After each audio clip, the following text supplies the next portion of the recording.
Okay. So now I brought you up to date, and Phil's at Harvard getting a master's. Then he returned to Williams in 1959 as assistant director of admissions.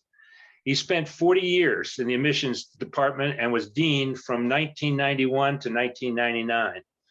Phil taught a history class at Williams for many years and also coached freshman soccer. As you know, Phil was intimately involved in the 10% program and is one of the last living Williams administrators to have firsthand knowledge of the program. Now let me have a little bit of fun. In a 2008 article that Phil wrote for the Williams Alumni Review, he described the incredible career of Fred Copeland. This was shortly after Fred passed away, and it was a tribute to Fred that Phil did. In the article, Phil admits he did not accept an early admissions acceptance at Harvard, but rather chose Williams. Reading in between the lines, it was because of the warmth and enthusiasm he found during the admissions interview with Fred Copeland. This rings true for me and for many of us here. However, not true for many of us. Phil was able to look at Fred Copeland's notes when he took the job as assistant dean of admissions. Fred's 1951 interview note about Phil said the following: "Funny looking kid from the country with big ears. I think he can do the work." Phil, not only could you do the work, but you continue to impress many of us with your intelligence and your enthusiasm for the Williams liberal arts education. You and others in admissions have kept Williams in a class by itself.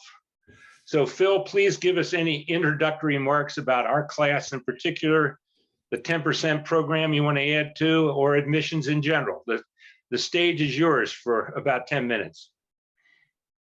Thank you very much, Larry. With the class of 67, two major things were on the horizon. Sit down, look at exceptions, but that's not necessary. They're running both. They're running both. Can you hear? Yeah. Okay. This was the first year after this Angelin report, and we were really concerned about how that would play out. It was also the first year that we formally did a 10% program. 10%, as you recall, was one of the suggestions that Jack Sawyer had in his inaugural address. And he asked the Ford Foundation for some money to make a study for 10 years of 10% of the entering class. And you have in the report Jack's very good language as to what he was looking toward. I didn't realize that Brown University was doing roughly the same thing at the same time. I've never seen what Brown has produced, nor heard of it. So those are the two areas that we were most concerned with. We tried out a sample class with 66, but the program was not announced in time for us to develop an applicant pool so we could do a good job of working with the 10% program for 66. Happy to report that all 30 members of what we thought was the 10% class of 66 survived their first year. So everybody made it that year. For your class, we were delighted that we had a 13% increase in application. And so there were 1,602 applicants that year, most we've ever had. Now, to put that in today's context, there are just over 15,000 applications, and we're admitting both men and women. The other thing which is very different today is that over 5,000 of the applicants to Williams are from overseas, international. And that group has doubled in the last just 2 years. So it's really interesting how that has gone. For your class, we're aiming for 302, and we ended up getting it. We took 32 from the 34 students from the wait list, and 32 entered. So about 10% of your class came in from the wait list, most of whom were admitted right after the candidate's reply date of May 1. And there are very, very few admissions conventions which if held. And the candidate's reply date was in his second year with your class. That meant that everybody, Ivies, little Ivies, everybody could not demand a response until May 1. And it was a standard date. It used to be that the Ivy League would have a date of May 15. We had a date of May 1. We had a number of people who would pay us $50 and then head off to Holiday if that's what they really wanted. Your class was quite similar, or maybe stronger than previous classes, in that of the people, we had a 61% take, which was very good. Of the people whom we admitted, who elected not to come to Williams, 75% went to the Ivy League. 6 went to Swarthmore, 4 to Amherst, and 2 to Bowdoin. And after we began taking more people from the West Coast, subsequent classes would lose a lot more to Stanford, but that was not true with your class. Your group had the best verbal score we've ever had.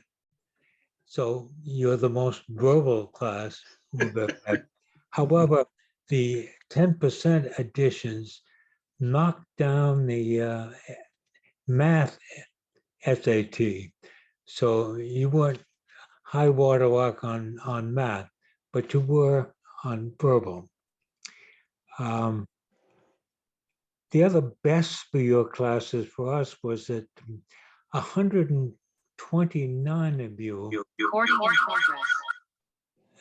certified in language because it was language requirement at Williams. And so yours was the best class in language at entrance. We did 3 things before admitting the first 10% class. One, we sent a letter out to 3,000 or more high schools explaining about the program and trying to advertise it. We also did a study of the 59 people who are alumni of Williams who are looked upon as being the most outstanding, and to see what we could gain looking backwards or forwards or whatever we want to call. And it was interesting that we discovered of that 59 that most of them were 5-8. There were only 3 that probably would meet the standards that we set up, the categories that we set up, or would have been 10% candidates.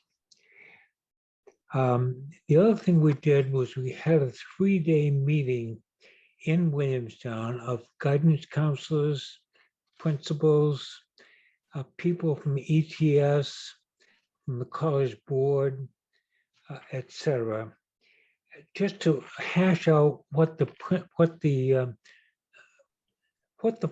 categories might be.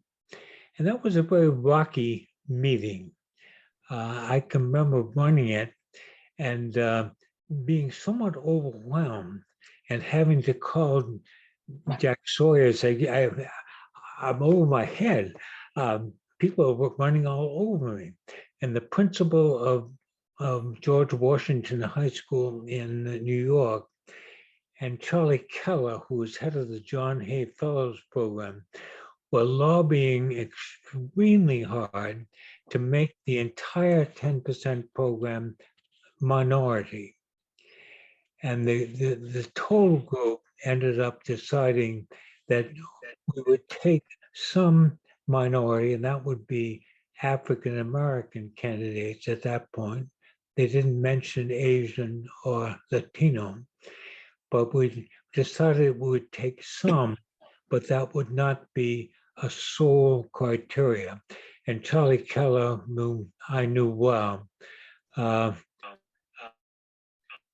was visible the meeting and left. But that is what happened. We also decided that year that we would visit as many schools as we could. We just had a 3-member admissions committee, Fred Copeland, Phil Wick, and myself. And that year, we added some faculty to the interviewers so that that faculty would be more aware of what is going on. I think that was one of Jack Sawyer's. Okay. He also used some of the 10% money to pay some of the faculty who were not very well paid, but that's a different story. The grant itself was for a 10-year period and was $125,000 total. So it wasn't a whole lot of money. For your class, we visited 333 schools. And of those, 53 were brand new. Williams had never visited those before. And that was the idea, was to spread out, to broaden the area that we would be known in and where we could get candidates from. On campus, we did 1,939 interviews. And that was No sound. That was mostly with Brad and me, because alumni of the faculty, they said they would like to do it, but they were very rarely available. So it was a bit of a thing.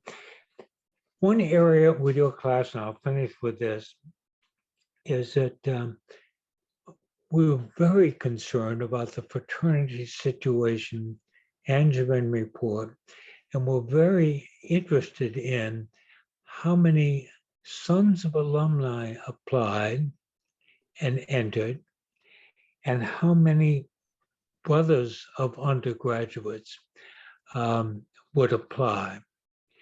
And so for your class, we had just over 50 sons apply.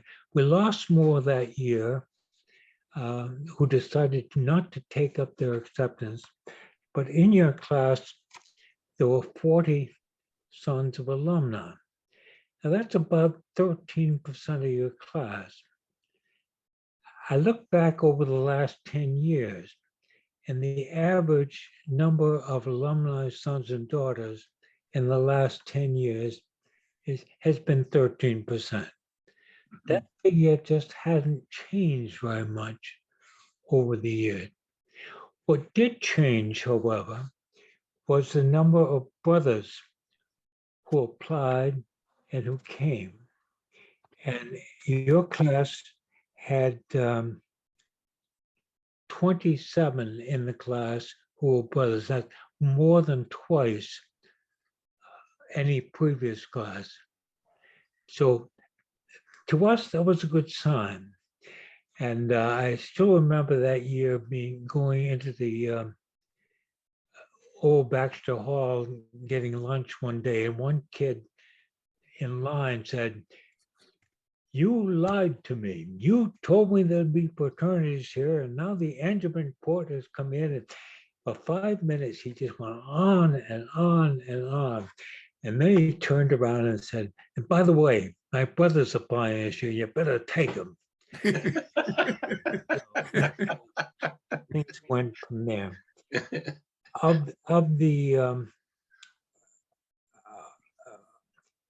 the states where we had more people in your class than ever, they included Alabama, Georgia, Turner Smith, Idaho, Kansas, maybe Bodenson, Minnesota, Ken Wilcox, New Hampshire, Oklahoma, Oregon, Rhode Island, Vermont, and Virginia.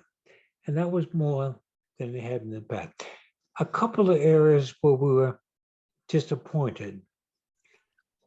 Only about 24% of your class was received financial aid from Williams. And we're aiming for 30%. That's what we were guaranteed by the trustees. And that was a tough one to work on. But your class was about, as I recall, about 55% public high school. And the high water mark for public high schools was the class of 72, where it hit 63%. And then after that, what happened was yours was what we would call a pre-Vatican II class. And with Vatican II, we began to get recommendations and good candidates from parochial high schools, Jesuit high schools. With your class, one of the schools I visited in Rochester was a Jesuit school. I made an appointment, got ushered into the headmaster's office and said, I want you out of here in 2 minutes. And I said, do you have any good candidates for Williams? He said, yes, but we won't write a recommendation. And you're out of here. After Vatican II, the number of students from parochial high schools went way up, and they were counted with the private schools. So the number of public schools went down, and also when you had more students who were homeschooled. And how do you count those? You count, they're not public school. So anyway, the public schools numbers have stayed about consistent with your class into the present. I'll stop there and let you go from there. Thank you, Phil. I'm going to call on a few of our committee to ask a few questions before I open it up to the rest of you. I have to close it on it in 2 places. Hang on. I got somebody chatting here. I think Jack Hunt needs to mute. There he goes. You got it? Thank you, Jack. Okay. So I'm going to start. I came from a public high school in New Jersey. I interviewed on campus with Mr. Copeland, with Fred.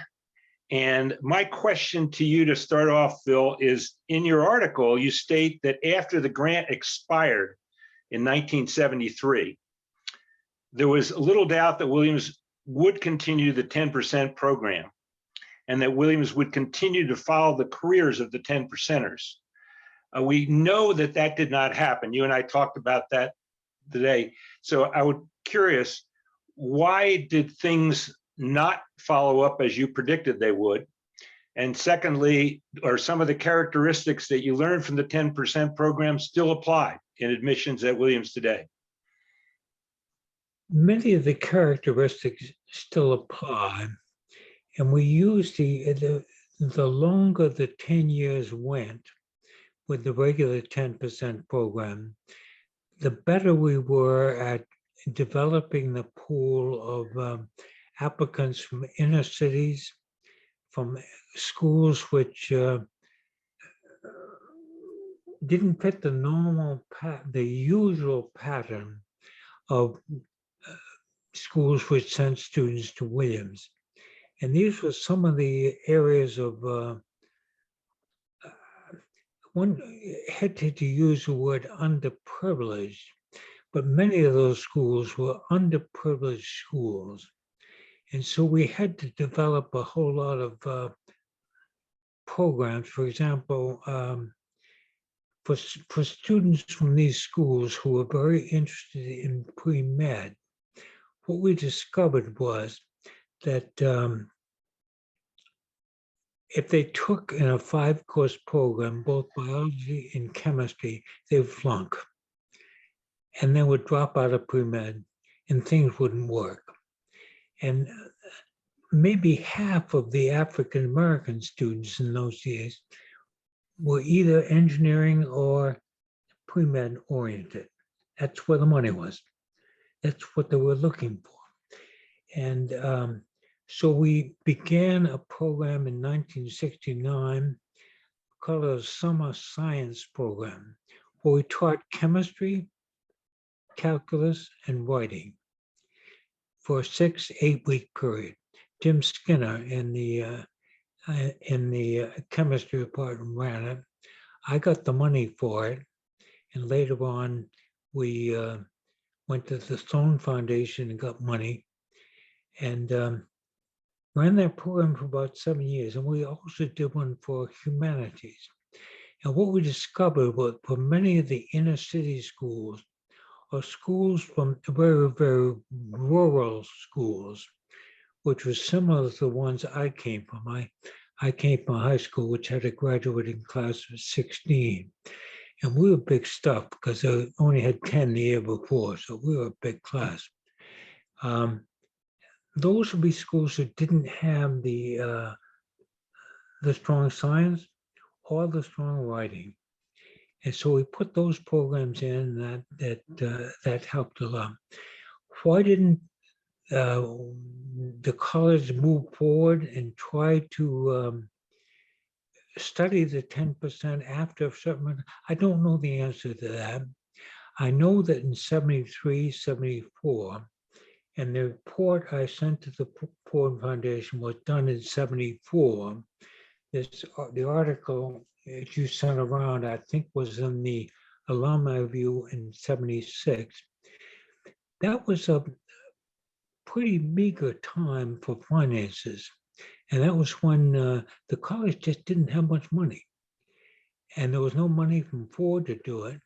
And nobody, Jack Sawyer had moved along by then. John Chandler was back as president. And we were so busy doing some other things that I can't tell you what happened.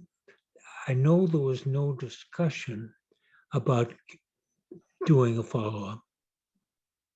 That's helpful. Harry, Tether, are you there? I don't see you on my screen. If you want to unmute, and there you are, and ask one or two of your questions, one of the good ones. I know you have several. Well, first, Phil, it's good to see you looking so well, sounding so good. I had an interview on campus with Phil Wick, and you may remember we had 4 students from Bronxville High School in our class, which sounds like a rather large proportion of, Yeah. hopefully we were good students.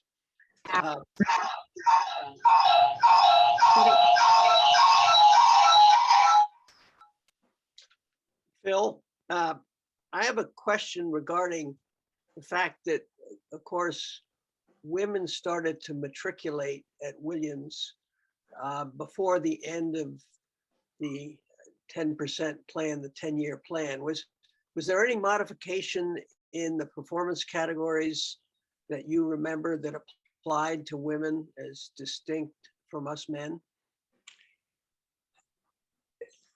The one modification we made early on in the program, you recall one of the categories was a so-called late bloomer.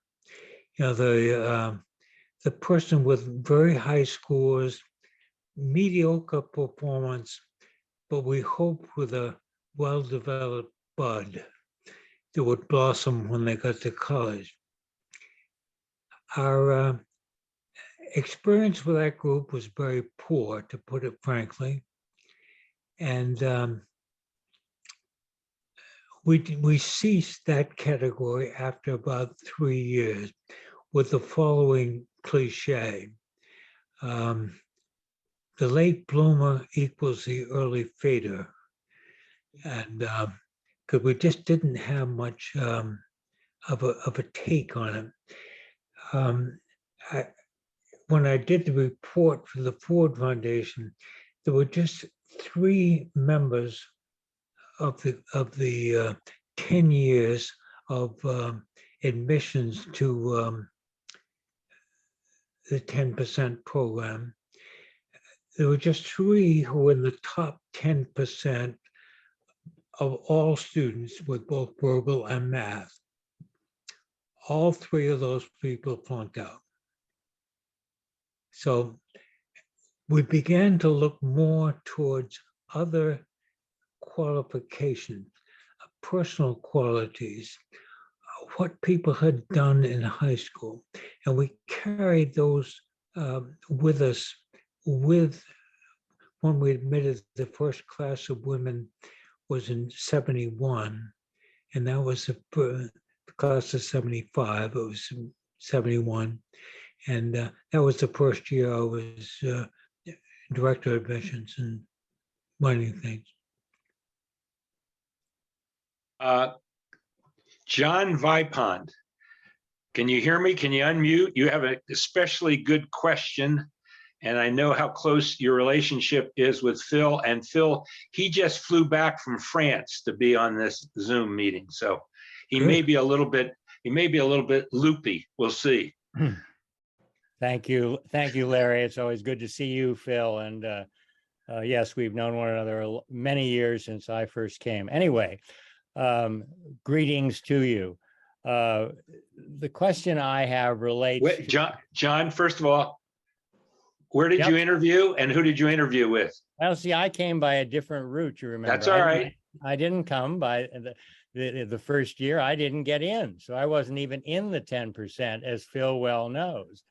But through some perseverance on my part, Fred Copeland and Phil were kind enough to allow me to join you in your sophomore year, which became my sophomore year.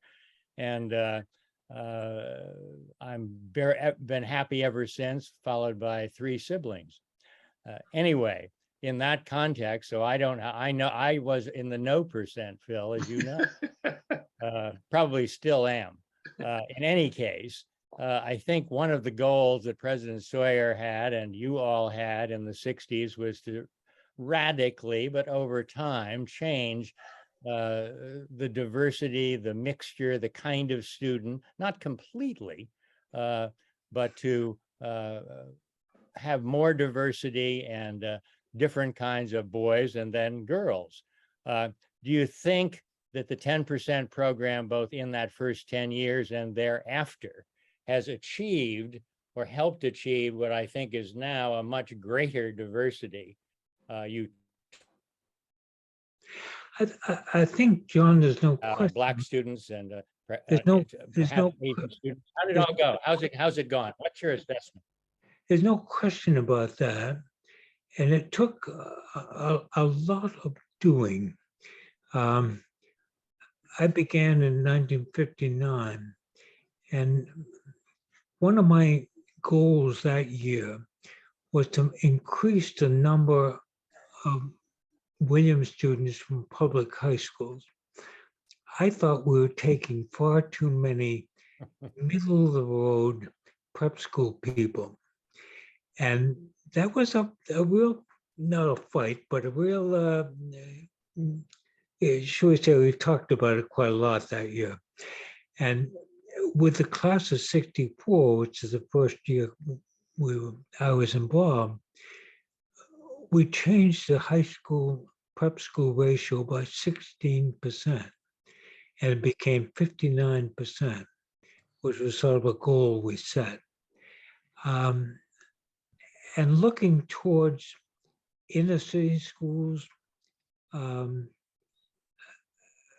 more minorities, first with African American, later with Latino students, with students from inner city kind of backgrounds or different kinds of areas.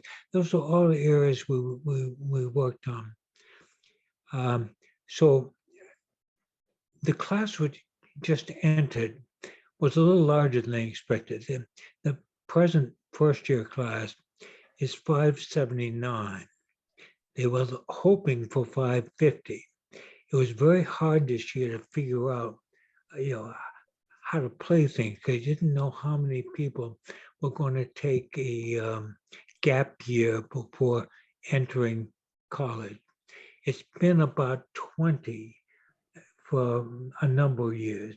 COVID came along and suddenly it was 120. How do you figure that? Well, the class which just entered is probably about 50, it's over 50% female. It's 45% American students of color. And it would be Asian American at this point is somewhere around 20%. That's a massive change. And you can count the number of Asians in your class on one finger, I think. Latino, African American, anyway, American students of color, 45%. International students, 9%. What does that say for Anglo students? It's under 50. That's where the US is at this point. And to try to mirror, what the US population is, how people learn best, I think the 10% was very much a part of it. A couple of things I forgot to mention at the outset. We decided on the basis of our meetings that we would not include alumni sons and later daughters in the 10% program unless they really weren't going to make it under that rubric. And in the 330 people who were admitted at 10%, there were a total of 4 alumni sons who were admitted. One fit the category that we found most difficult to fit, and that was the category of that Jack Sawyer liked the best. It was the sort of undiscovered genius, the person who had built a submarine in his basement, and nobody had ever discovered him. And suddenly he had an unbalanced record, but when he got to college, boom, up he went. Well, one of the alumni sons we admitted had built a robot, and it was wonderful. Unfortunately, he flunked out within a year and a half. It just didn't work. The other area that we decided not to include in 10% were people who were admitted for athletic reasons. And in your class, that was a very, very small number. And as you know, that program has increased as it has nationally by quite a bit. I think that Ken Wilcox, if you can unmute, you're the last that has a pre-programmed question that's an awfully good one. Well, thanks very much. And Phil, great to see you. I've always admired you. Your memory is just incredible. But anyway, good to see you. I interviewed with Fred Copeland at my school, Blake, in Minneapolis, and I thought he was absolutely magnificent. I mean, he looked he dripped Ivy League, I mean, he had the tweed sport coat with the elbow patches, saddle shoes. I mean, he had the whole deal. I said, I got to go to this place. Anyway, my question is, has the goals and strategy of expanding the racial and gender diversity of the student body kind of overwhelmed the 10% program, or does the 10% program continue on top of the those diversity efforts? My understanding, and I haven't done any reading now for 6 years. In the last 10 or 12 years I read primarily international applicants. So I haven't been involved with that many committee meetings. But my sense is that what we found out through the 10% program, that these were students who persisted. Why? Because they were primarily, what we seemed to find out from some of the questionnaires we sent out was they seemed to have a better grasp of themselves, and they had fewer issues or problems, seemingly. And as you know, your class, John Hyde was the dean of freshmen that year. He kept a record. Now, what is it, about 170 of you came in to see him before Thanksgiving, saying that you had running into some academic difficulties. And the reason, of course, was that you were 10%. And we swapped lists at that point. They came to see me. 2 were on the list that I had. 2 out of 173, so roughly that. So what we tried to do with the questionnaires that we sent out to you as a class and subsequent classes, and then senior year, where I believe we sent another questionnaire out to seniors to see if there was any value added in the 4 years. Unfortunately, that didn't seem to work out. And we hired as a consultant a man named Junius Davis from ETS.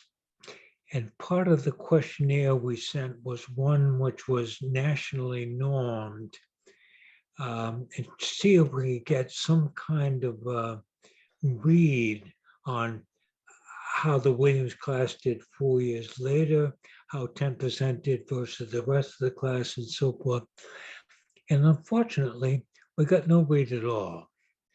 We did get a very good read for persistence. We also got a very good read for leadership. And JA selections, twice as heavy with 10% as regular. Class marshals, JA presidents, etc. They all tended to, for some reason or other, the leadership thing worked well. The category which worked the best was the high performance and relatively modest scores. That seemed to be the one which came through, and it was that was interesting to us. When we first began the program, everybody said, "Oh, if you're looking for risky students," and the word risk was the one which most people glommed onto, "I'm the biggest risk you can think of. Please take me." And that's how one letter started. And it wasn't risk so much as it was people who knew themselves, who were able to apply what they were doing. The other area, and I don't have any great knowledge of this, but 10%, we were not co-ed at that point. 10% people seem to be much more better balanced in terms of dealing with females in the opposite sex. And they tended to get married more, and they tended not to have issues in that area. Why? I don't know. But that was one of the things we found out. Ron has his hand up. We'll take questions. You can use the reaction button there at the bottom to raise your hand, or participants, you can hit on participants and there's 3 little dots. If you can't figure out any of that, we'll try to watch for raised hands. But before I call on Ron, out of fairness, Jim Lindheim wrote in a question. He couldn't make it tonight. And since he was number 1 in our class, Phil, I thought I'd ask his question first. And you answered it to us the other day, so it'll be a quick answer. Jim wanted to know and put to bed the myth that there was a quota for Jewish students in our class at 12.5% at Williams. There isn't, and there never was. As you probably know, it's illegal in Massachusetts to ask on an application about religion, and you cannot ask for the mother's maiden name, because that might give it away in certain areas. The only way that colleges could determine after people had entered which families might have what faith there was a questionnaire which Sandy Aston from UCLA gave to all college students across the US. And when we got the responses to that over the years, that was given out in after people were admitted before they arrived. And there was a better than 80% response rate, which is pretty good. And what we learned over the years was it tended to be roughly, they asked the question, parents, what was your religious affiliation, if any, father, mother, and then they asked the student. And the students were always 2 to 3% below where the parents were. And the parents were somewhere between 11 and 14%. Students were about 11% in the years that we followed that very closely. But there never was a quota. Now, what I discovered over the years was as the Ivy League began to open things up, and I think some of the Ivy League, particularly the big 3, had I'm not sure if there was I won't use the word quota, but when they began admitting more students of Jewish faith, our numbers went down. And so my class in the 50s and the classes in the 50s had I think, a larger percentage of Jewish American students than, but we tried in the admissions office in the 70s and 80s to visit a number of particularly religious schools following up on Vatican II. So went to Ramaz and some of the other schools which were had only Jewish students in them. I visited we tried to get some of the faculty to go back to Bronx Science, to back to Stuyvesant, back to some of the schools in New York, which are looked upon as being very strong and have very large Jewish contingents of students. And we also hired people in the admissions office who came from Jewish heritages. By and large, none of that seemed to particularly change the numbers in any way. I thank you, Phil. That's interesting. I've got Ron Bodenson first, Ted McPherson, then Turner Smith. So Ron, if you want to unmute yourself, I'll take your hand down and go ahead and ask Phil your question. But first, who the heck ever interviewed you, Ron? Well, I had the same experience that Wilcox did, Fred Copeland.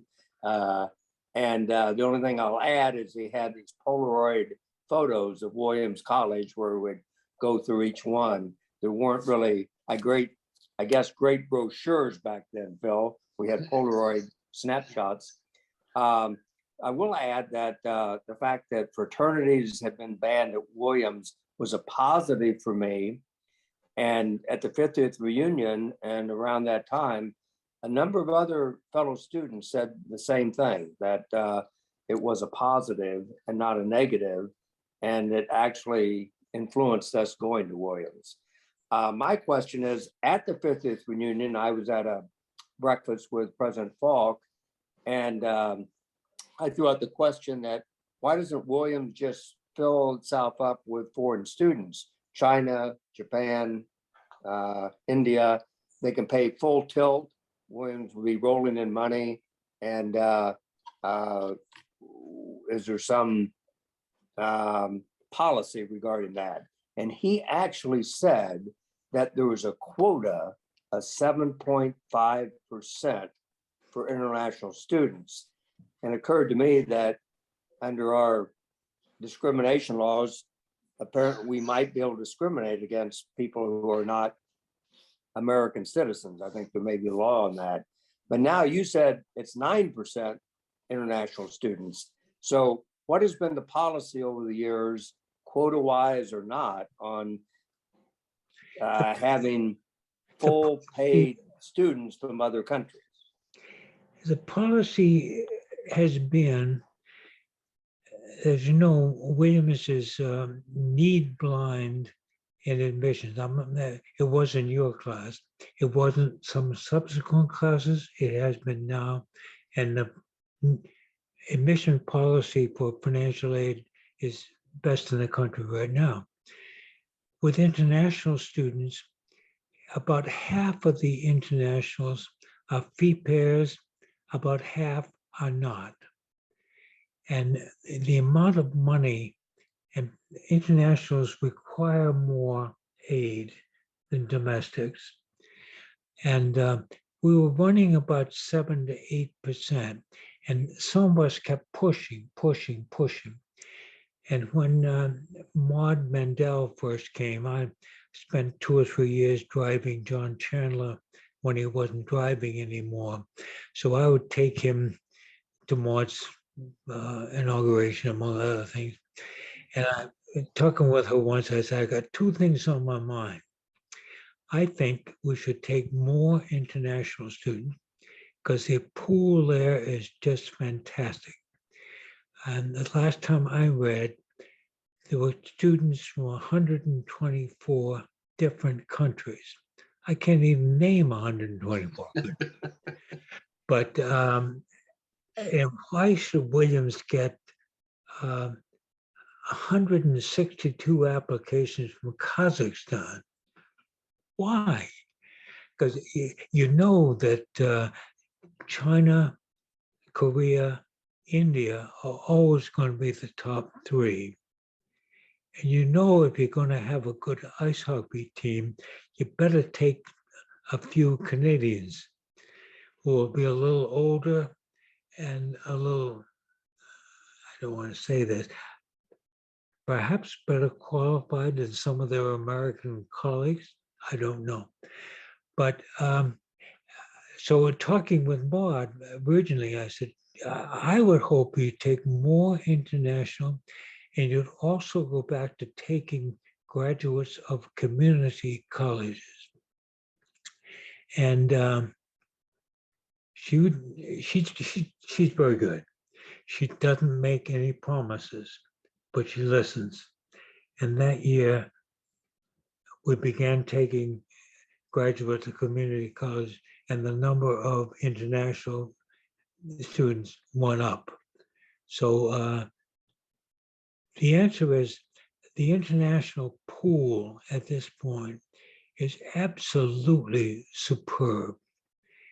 And, probably 2 or 3 years out of 10, the valedictorian today won't be from California and Jim Lundheim.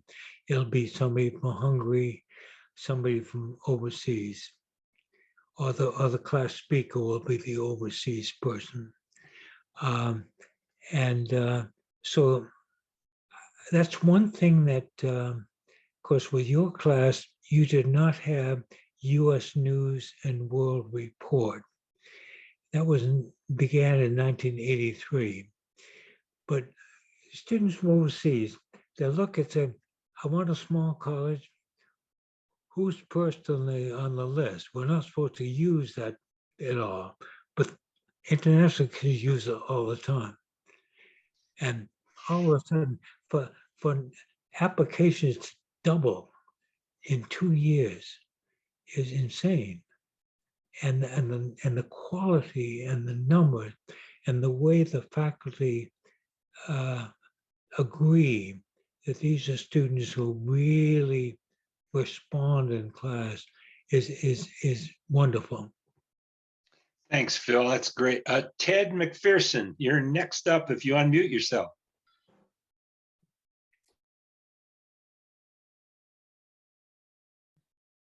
You just muted again, Ted. Unmute yourself. Got it. Okay. Hi, Phil. Ted McPherson here. Yeah. Fred Copeland interviewed me. Phil, in any enterprise, culture matters a lot. And due to the diversity and inclusiveness and equity and accessibility, Williams presently consists of a healthy multitude of different groups, as we've been talking. So my question is, how would you go about over time putting common core values into action, thus creating the culture of a truly integrated community? That's a good question. I don't know how we tried to get at that with the 10%. We thought we might get that with some of the questionnaires we sent out. And we thought we'd get it by the amount of reading that people did, where they picked up their values, where they, etc. I should let you know that your class, the book that the most of you read and cited was Lord of the Flies by Goldman. 10 years later, nobody had read that book. And the book that everybody had read was Siddhartha by Hesse, who wasn't mentioned by your class at all. Where does the common culture come from? It's a major question. It's a national question. And I think that what the admissions has tried to do is to, by visiting schools, visiting areas, visiting alumni groups, have an idea of where things are coming from. I used to say the admissions used to be the eyes and the ears of a college. You could tell when you visited high schools what was happening and where things were going in 5 years. And the evangelical movement of the 70s and so forth, 80s, you could pick that up in the high schools. You could pick that up with the students you talk with. I think that's an area where the country itself is personally, I think, is at sea, is divided. And so you try to look towards people who have a sense of core values, and then it's probably not going to be church anymore for most students coming to college.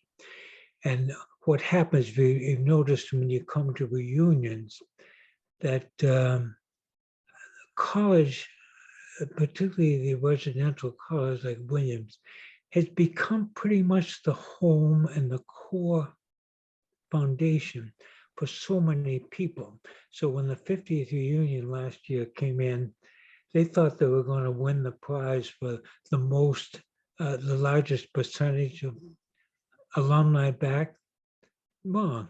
It was the 5-year class.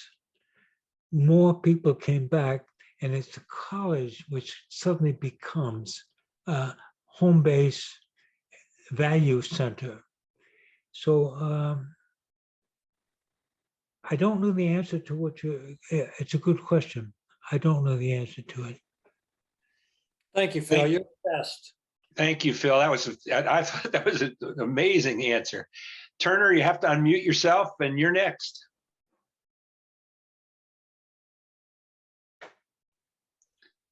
Got it.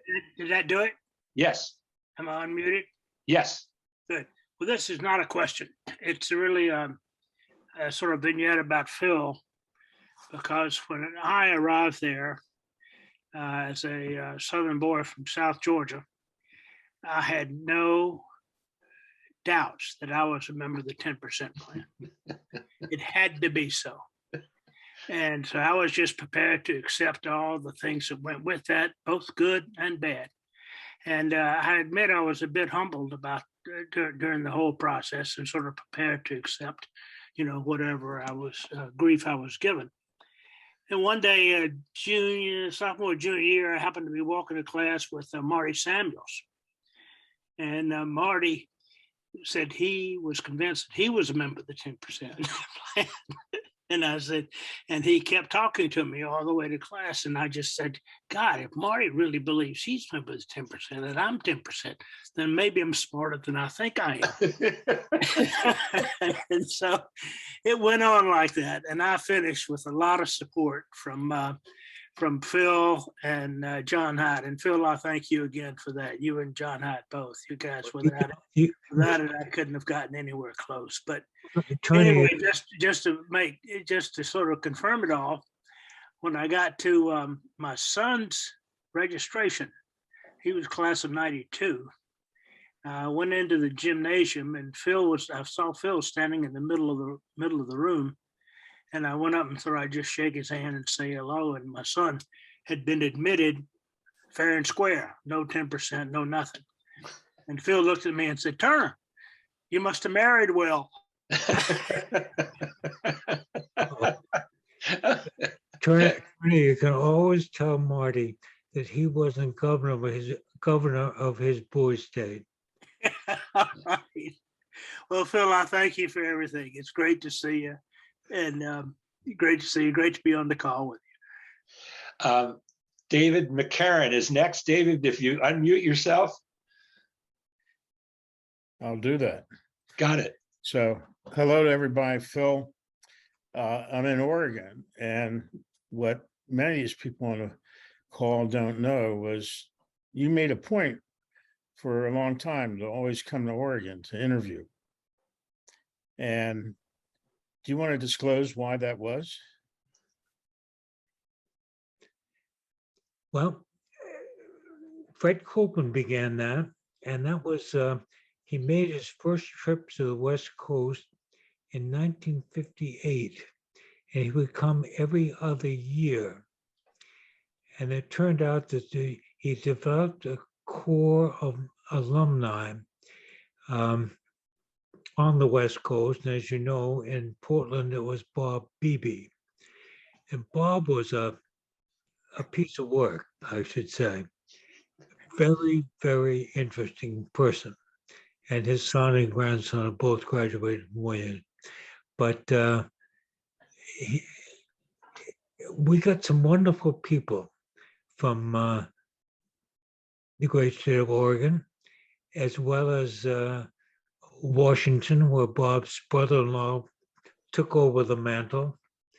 And so that was always good duty. Well, I can't claim anything, as many of the classmates know. I was raised in Philly, and you can't take that out of anybody. But I wonder what the shifting demographics of this country is doing with that plan. And it's shifting both in terms of the actual demographics of ethnicity, religion, money. Yeah. One thing which has really worked well in the last 20 years, and I may be blocking on the name of this at this point, but there's a special program which identifies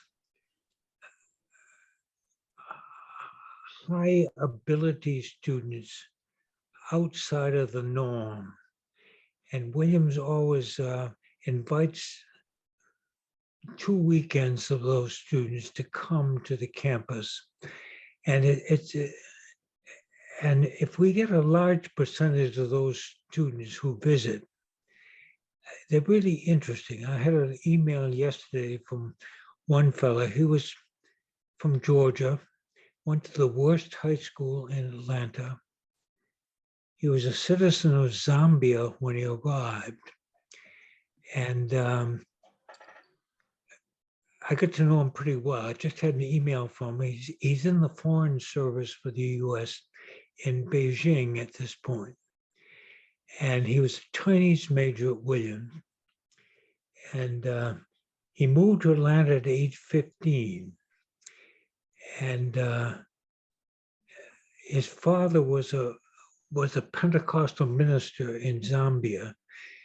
And he quit school at 11 because he knew 8 or 10 languages that the father did not know.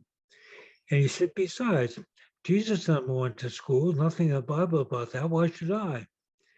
Well, anyway, he ended up coming to visit his mother in the States. His father had died of alcoholism at that point. And they were living in a car. He was going to school and he got a job working for McDonald's. Ended up majoring in Chinese. The US State Department chooses 20 people a year where they'll pay for 2 years of graduate school and they'll go right into the State Department. So he did that, deliberately chose not to go to Johns Hopkins because everybody went there. And he's now in Beijing and he's coming back to visit in December. First tour was in Sierra Leone. He's an American citizen. I drove him to the airport when he went back to get his citizenship, and he said, I left a Zambian and I returned an American. Very good, yeah. Ricketts, if I can ask one question. Yeah. There's a lot of pressure on. But that's a story that can be replicated any number of times. So the quality of American students who are here, international students, is extremely high. And it's much more varied than our day. I think there are something like 20 veterans at Williams at this point. And our youngest grandson took a freshman wolf trip this year, led it. He had 8 people. He had one person who was 3 years older and 4 years older than him, who was an Iraq war veteran. And he had a girl who didn't know how to walk. And put that all together on the long trail, and off you go. So Dave, I will let you ask the last question. We have, out of respect, we have about 7 minutes. And I wanted Huff, if he's still on, to give a quick promo for our next 2. Then I'll come back to you, David. Okay, Huff, are you there? I am. I hope- You want to promo our next two events? Well, our next one is going to be Ed Wing, who's going to speak on HIV, and really his whole career has been devoted in part to dealing with that. And I think it's going to be a very interesting talk. And that's going to happen in November. And November then in 16th. January, November 16th. And in January, Scanlon Gale, who I see is on here or has been on here, is He's on. going He's to give on. us a talk on working in the entertainment profession and spending a lifetime in that profession and trying to earn an income and also to have the enjoyment of being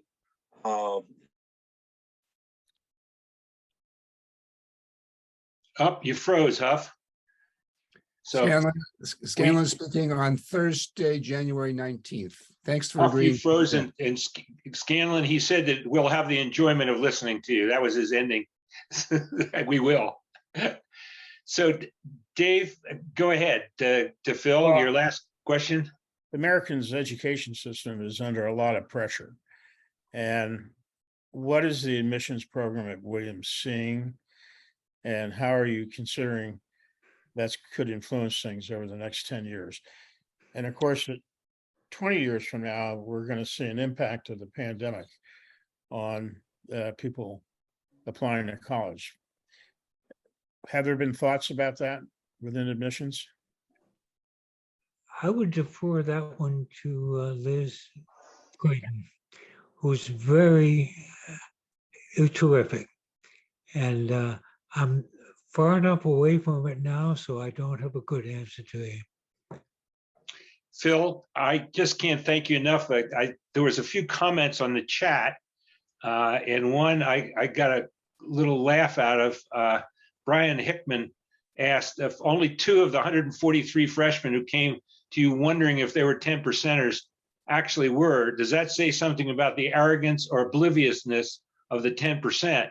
What I say, if we were a very verbal class, we were also one of the most insecure classes, obviously. Not anymore, but we were then, if that many people were coming in asking questions. Phil, we can't thank you enough for you to take the time out of your schedule, for your wife to help you on Zoom, and for everything you've done for us in the past and continue to do for the Williams community. You're in our hearts and you're in our minds. Thank you. Thank you. Thank you. Thank John Staplewood also for his ABC work. Yes. Thank you, Phil. Thank you. Hey, Phil, did you see our photo in the alumni magazine? Look good. Yeah, you had a full Yeah, frontal. You just got my back, my better half. Hey, thanks everybody for attending. We'll see you in whatever it is, November. Nice work, Larry. Thank you. Thanks, guys. Great program. Thanks, Larry. Yeah, it was wonderful. Thank you. Perfect. Thanks, Larry. Yep. Alan. You're welcome, Ron. Good job, Ray. It was great. It was great. Turner, I remember that moment just as well as you do. Scanlon, welcome. Thanks for stepping up. Hey, my pleasure. Look forward to it. We look forward to it too. Now you Yeah, know where to John play. Gale, is that really you? George Cannon here. Hey, George, You good to see you, so man. Yeah, different, my friend. it's me. It's me. All right, look forward to your talk, buddy. See you then. Thank you. Boy, Marty took a hit tonight, didn't it? Yeah. This is Jack. Can you hear me? Yeah. Yeah, I apologize for the kerfuffle at the beginning. no problem. My daughter just happened to be here, one of my daughters, and she somehow the computer guy had put it on the wrong sound place. And she said, well, the dumb one figured it out. Her two sons went to Williams, and she went to Bucknell. So anyway. Jack, it's a $500 fine. You send it directly to me. Okay. Okay. Thanks, guys. Scanlon, Okay. so you see how this works. Nobody went after anybody. It was all very civil. Oh, yeah. Yeah. Well, wait till Scanlon talks. Boy. we'll Yeah, be have on- at it. Have at it. Yeah, yeah, he's gonna bring out the long knives. Look it up. Winner of the Star Clay Award at Williams. I don't know if anybody remembers that. Nobody remembers it. You better Presented by- remind it. By John Hyde to the freshmen in the class, this was at the end of the year, who most represented the qualities of the two men after whom the award was named, Cassius Clay and Ringo Starr. Oh, you fought and sang. Yes, right. All of the above. Well, I got the award for starting the food fight, so eat your heart out. Scanlon and I were involved in that one too. We were in the Dean's Club, anti-riot club. Yeah, there was some punishment, wasn't there? Yeah, that was a My punishment. parents got a letter and we got called into the dean's office, but it was pomp and circumstance. So. Yeah, we got called to the dean's office and I just remember he's saying, well, the next time there's a food riot or any riot whatsoever, your job to be as far away from it as you possibly can. I just want everybody to know that the recording has not yet been turned off. So all that.